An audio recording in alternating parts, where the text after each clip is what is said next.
съзнателно пропуснах едни хора, които не ги представих.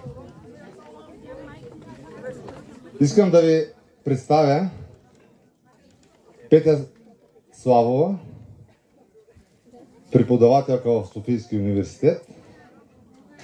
Човек, който е пряко свързан с традициите и обичаите. Който не случайно днес е тук с нас, за което и благодаря.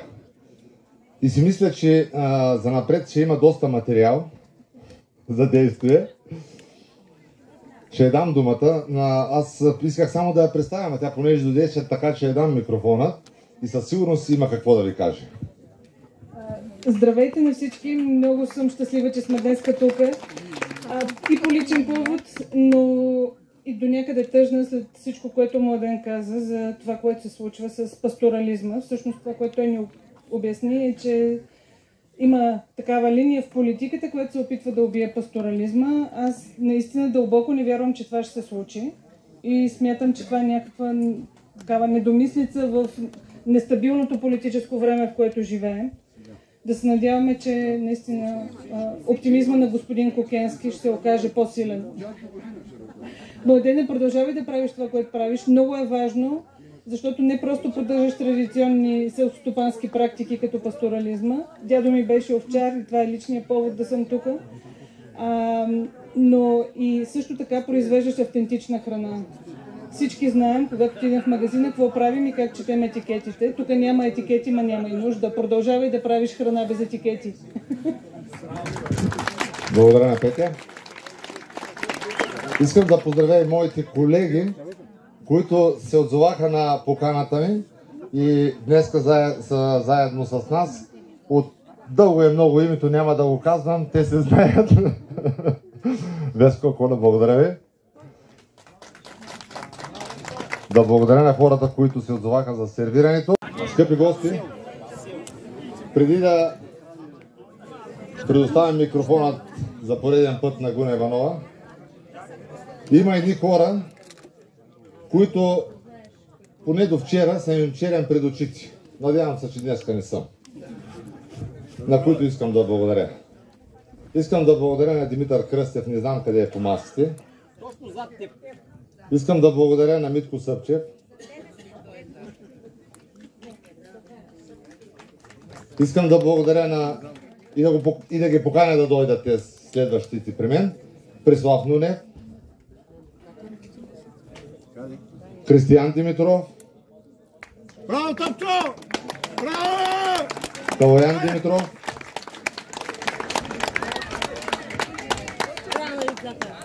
и хората, които ги действах дистанционно. Станислав Колев и Ивайло Колев. Браво, е! Браво, тета!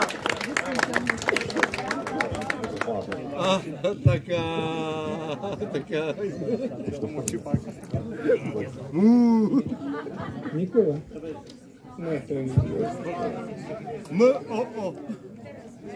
Преди, може би, не можахме да ги уточним, 7-8 години най-малко, те с момчета ми бяха до тук. Излизам с една смяна с тях. Ще ги уча да доят. И колегите ми, дето днеска ги няма тук, започнаха едни приказки. Те ще пригорят овцети. И овцети ни пригоряха. Овцети дадоха повече мляко. Те с момчета вече не смея да се уядам с тях, но съм благодарен, че ме слушат и изпълняват каквото им кажа.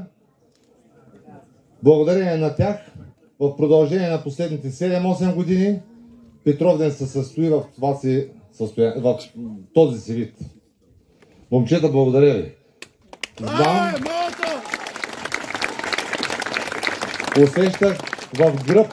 усещах в гръб кривите погледи вчера. Нали? Но ви уверявам, че без тях трудно щях да се справя. В темата за приемствеността, надявам се, че държавата ще направи всичко възможно и управляващите ни, те с момчета да осъществяват мечтите си. Дали ще бъдат тук, на Бъзев дял, дали ще бъдат свързани с животновъдство, това няма значение. Но въпросът е държавата да не ги спъва и да им подаде ръка. Следващата песен, с която искам да ги поздравя, е една песен, Гунче ще го каже. Една песен, която е, как да кажа, спонсорирана от един мой много голям, но за съжаление бивш приятел, който не пропускаше нито един Петровден.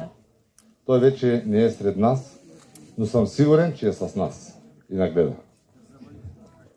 Извинявам се на Гуна Иванова, че за пореден път ще я натоваря с това изпълнение, но тя направи концерт под наслов на тази песен. Това е един специален поздрав, отново повтарям се, за всички тези момчета, за другите, които днеска не са сред нас и за всички вас, които уважихте днешния празник. Браво!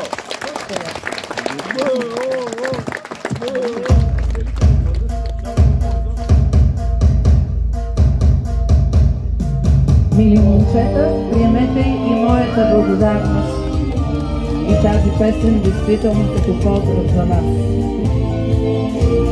Аз пък ти благодаря на теб специално, че пееш всичките мои песни с мен. Благодаря ти, Слънце. Аплодисменти за него. Освен, че помага на Младен, той помага и в фолклора. Фолклора има много нужда от помощ, защото днешното събитие си е от нашия фолклор. На Дунава конете напоиха, понесени от огнения дух, и конската опашка тук забиха войните на хана Аспарух. И конската опашка тук забиха войните на хана Аспарух. Ради, айде! Чу се конски тропот от Балкана, понесени от огнения дух. На равна мизия снагата дивна огъна се под войния им бяг. Българио, ти наша майко свята, неземен рай е твоята красота. Когато тихо легна в земята, с любов ще ме прегърне и пръска. Колко малко трябва за да знае, България е една света. Градитен, че гърбът е на Балкана, на Добруджа звънлива песента. България, ти наша майко свята, неземен рай е твоята красота. Когато тихо легна в земята,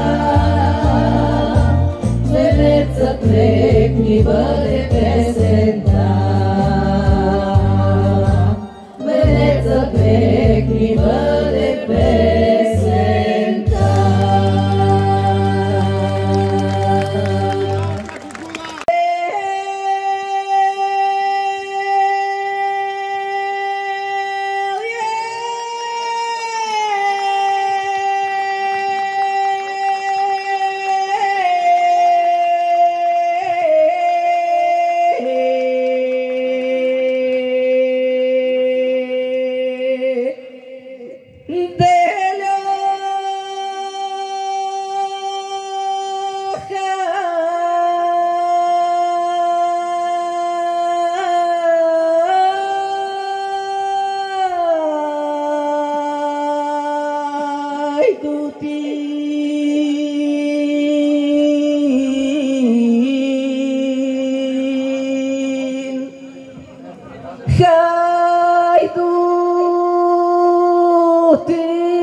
искала да каже да не ги почорните, и другото няма да го казваме, защото е като забранена дума.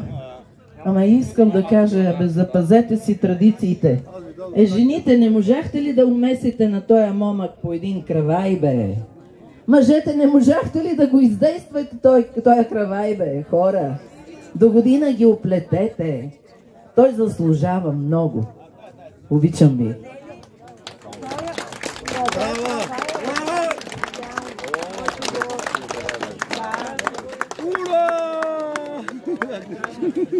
Пускай, заплакала е Стара планина по този повод. Вижте какво се задава. Добре, супер яко. Давай.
Аплодисменти за Радостина и за Жоро. И благодаря за вашата подкрепа. Прекрасни сте. Ще играете ли? Искате ли да играете? Готови ли сте? Пелако с тебе хората ще е много красиво. Айде, кой ще да бие? Кой ще да бие, че гледа? Мама ще се пе. Леля, добре, Леля.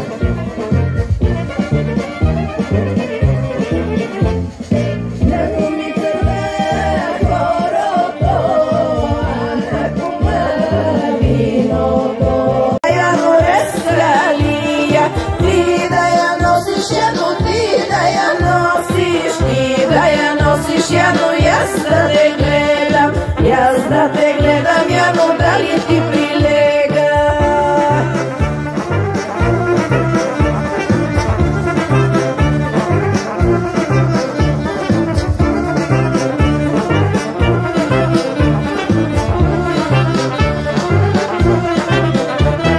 Да се пука тяно, да се пука тяно душманите, да се пука тяно душманите. Приятел, който меко казано не ме уважи днеска. Той в момента е на високоговорител, не, аз съм на високоговорител и ма чува. Точко, мълчи. Това е специален поздрав за теб, от мен, и не си оправдан, че днеска не си сред нас. Благодаря, но все пак имам оправдание на αυτό. Оправданието му каза, че било, понеже аз съм тук и не мога да кося, той ще да коси вместо мен и да ми даде бали. Това ли е? Приемам, да, приемам. Добре, каза го пред 260 човека. И два. Приемам, добре. Пойде, пускай. Както са пусти сърцата им, да и да са чашите пълни, да ми се плюят мъжете, а пък жените прокълна. Както са пусти сърцата им, да и да са чашите пълни, да ми се плюят мъжете, а пък жените прокълна.